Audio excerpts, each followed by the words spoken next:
In part 2 of this chapter, we are going to see the Montagu-Chlemsford reforms, the Rowlatt Satyagraha, and the Jallianwala Bagh Massacre. As we have already seen, the Secretary of State Montagu gave Indians an assurance in the form of the August Declaration in return for Congress's support during the World War. Based on the August Declaration, the Government of India Act 1919 was passed. This is also known as the Montagu-Chlemsford reforms. Under this act, the provincial legislative councils were enlarged and majority of the members were to be elected. A system of diarchy was introduced in the provinces where the subjects were divided as transferred and reserved.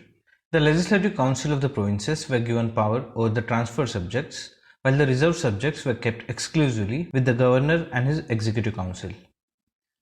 At centre, bicameralism was introduced. That is, two houses, one with representatives of the people and other with representatives of the provinces, just like today's Lok Sabha and Rajya Sabha. Now, while on one hand Montagu-Chlemsford reforms provided concessions to the demands made by the Congress, on the other Britishers tried to suppress the growing unrest by passing the Rowlatt Act. Under the Rowlatt Act, the government was authorized to imprison any person without trial and conviction by a court. This was considered as an attack on civil liberties of Indian people. It led to a widespread agitation. Now this is where Gandhiji entered the national scene in the form of Rowlatt Satyagraha. In March 1919, after the Rowlatt Act was passed, he asked the members of his Satyagraha Sabha to take a pledge to disobey the law. Hartals were organized all over India. The 2 months of March and April 1919 saw remarkable political awakening in India, with hartals, strikes, processions, demonstrations all over the country. The Rowlatt Satyagraha was joined by Muslim League and Home Rule League.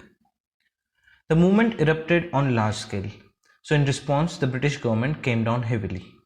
The cities of Bombay, Calcutta, Ahmedabad, Delhi saw incidences of lathi charge and fire on the unarmed demonstrators by the police. But the worst form of repression was seen at the Jallianwala Bagh. On April 13, 1919, a large crowd had gathered at the Jallianwala Bagh in Amritsar to protest peacefully against the arrest of Dr. Saifuddin Kichlu and Dr. Satyapal.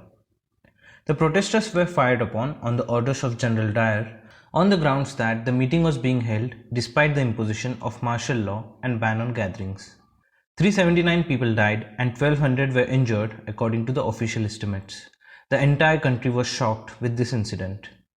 In a form of protest to this brutality, Rabindranath Tagore returned knighthood. 5 days later, Gandhiji suspended the Rowlatt Satyagraha movement. In the next video, we shall see the Khilafat movement and the non-cooperation movement.